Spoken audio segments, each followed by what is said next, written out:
अस्सलाम वालेकुम दोस्तों, मैं हूं मोहम्मद अख्तर और आप देख रहे हैं यूट्यूब चैनल तलहा चांद। नाजरीन, जैसा कि आपको पता है कि मैंने पिछली वीडियो में दिखाया था कि हमने नया ट्यूबवेल लगवाया है। माशाल्लाह से अब वो काम मुकम्मल हो चुका है। अब उसके बाद कौन सा काम रहता है वो मैं आपके साथ शेयर करने जा रहा हूं। तो आइए चलते हैं वीडियो की जानिब।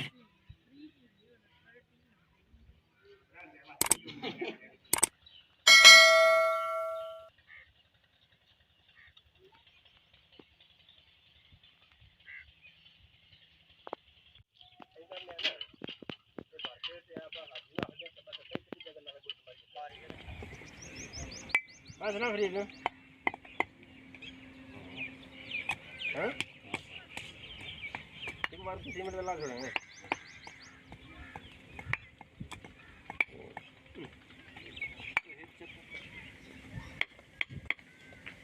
कल कर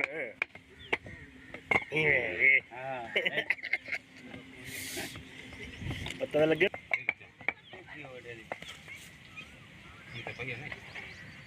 ठीक है बहुत बढ़िया हाँ हाँ इस बार देवा ठीक है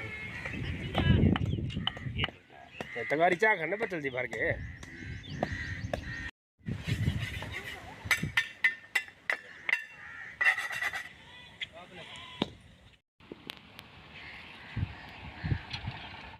फ्रीज चाह उठाई पी से मैं आना पिया हाँ भाई ये मैं को एक मिनट बैठ रे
कल वाला इधर आ जाओ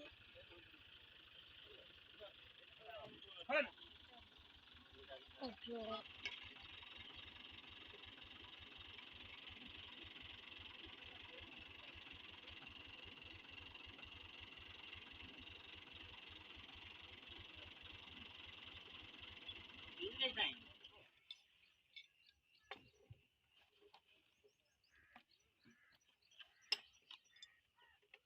जी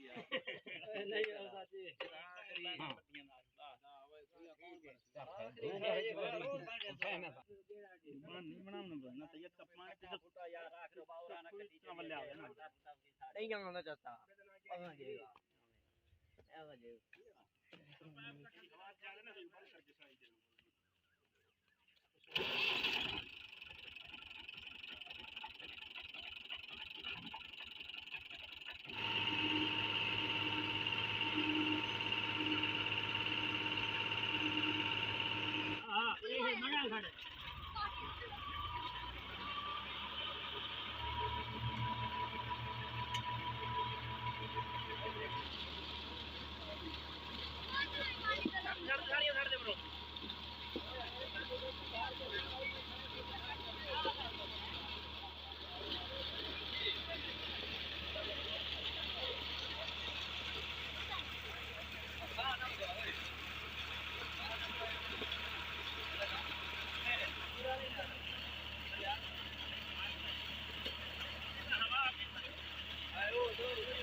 दोस्तों अगर मेरी ये वीडियो आपको अच्छी लगे तो वीडियो को लाइक करें और चैनल को ज़रूर सब्सक्राइब करें। तब तक मिलते हैं एक नई वीडियो के साथ। अल्लाह हाफ़िज़।